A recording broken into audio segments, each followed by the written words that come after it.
عزيزاتي الطالبات أعزائي Mes chères étudiantes, mes chers étudiants, bienvenue encore une fois à un nouveau cours sur l'histoire, la culture et l'art.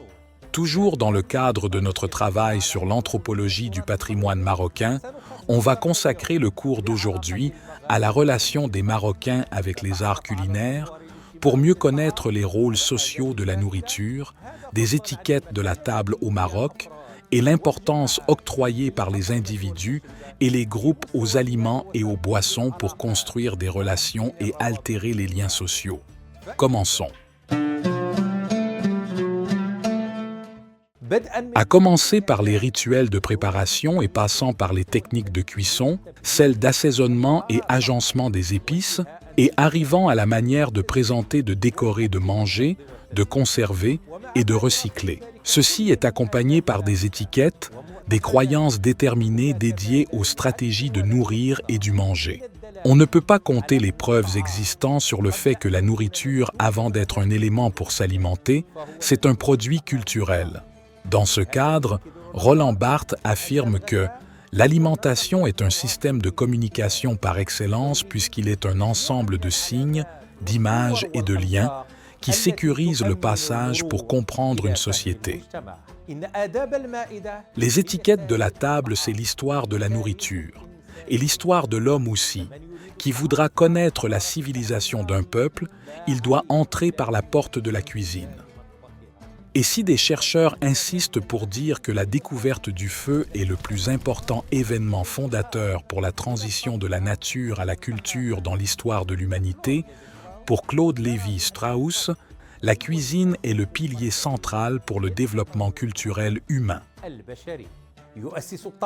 La nourriture fonde le rassemblement humain. Par le biais des réceptions et le lien du partage, se tissent et se renforcent les solidarités, et en son absence, fusionnent les conflits et les confrontations.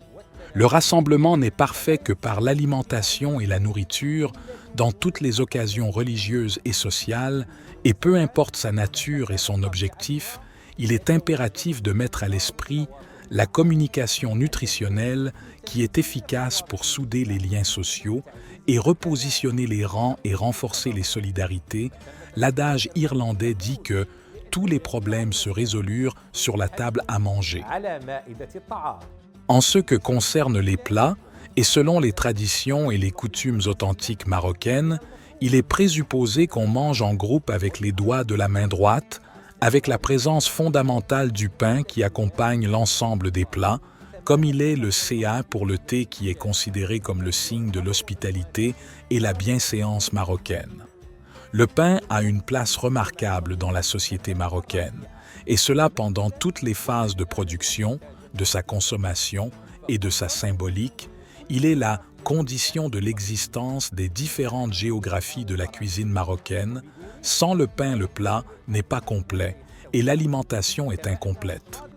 Il est présent en permanence dans plusieurs dynamiques et actions sociales, puisqu'il est infiltré dans tous les détails de la vie quotidienne, comme synonyme identique d'aller de l'avant et du travail. Dans ce cadre, ce n'est pas étrange si on décrit le pain comme une bénédiction. Et c'est une bénédiction divine pour insister sur la sacralité de la nourriture et un rappel des conditions de son utilisation. Si le reste de la nourriture est jeté à la poubelle, le pain, et même s'il n'est pas mangeable, ne peut pas avoir le même sort. Il est recyclé et réutilisé dans d'autres plats, comme on l'a toujours fait et depuis les jours de la rareté. Il est parfois trempé dans l'eau pour le donner à la volaille ou encore au bétail. Depuis notre jeune âge, on nous inculque que le pain est une bénédiction et un karma, et on doit avoir à son vis-à-vis un comportement de respect distingué.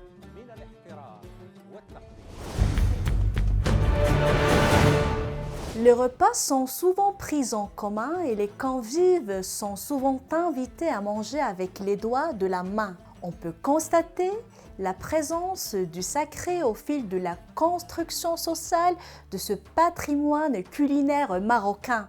Les plats sont fréquemment accompagnés de pain suivi d'un thé à la menthe qui est considéré comme un signe de la générosité et de l'hospitalité marocaine. La nourriture joue un rôle très important dans la culture marocaine et les Marocains entretiennent une relation très forte avec leur cuisine. La nourriture est considérée comme une expression d'hospitalité et de la générosité, partagée souvent en famille ou avec des invités. Les manières de table au Maroc sont souvent informelles et chaleureuses, avec une grande importance accordée au partage et à la générosité. Les convives sont encouragés à manger avec leurs doigts et à se servir à partir des plats communs, tout en évitant le gaspillage de la nourriture.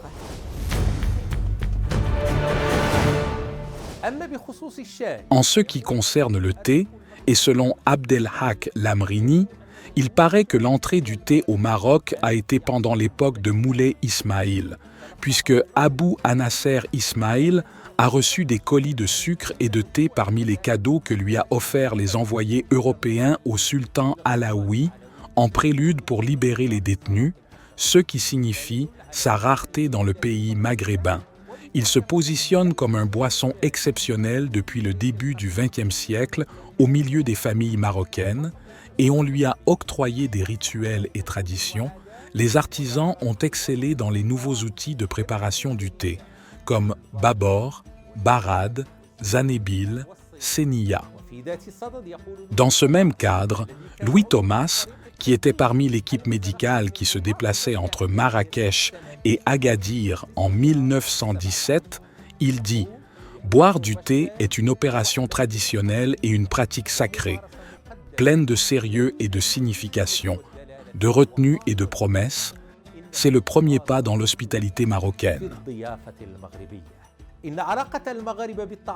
N'oubliez pas, chères étudiantes et étudiants, d'approfondir vos connaissances par la lecture, la recherche et la pensée critique avec mes souhaits pour vous de réussite. Et à une prochaine rencontre, portez-vous bien. Histoire de l'humanité, pour Claude Lévi-Strauss, la cuisine est le pilier central pour le développement culturel humain. En conclusion, il est à rappeler que le cours de l'anthropologie de la nourriture et des traditions d'alimentation reste un horizon cognitif sélectif pour produire le sens et pour traduire et interpréter les cultures et pour découvrir la vision générale d'une société. Ceci dit, le travail anthropologique sur le patrimoine marocain est une occasion extrêmement importante pour découvrir notre identité globale. N'oubliez surtout pas, mes chères étudiantes, mes chers étudiants, d'approfondir vos connaissances avec la lecture, la recherche et l'esprit critique, avec mes vœux de succès, et à une prochaine rencontre.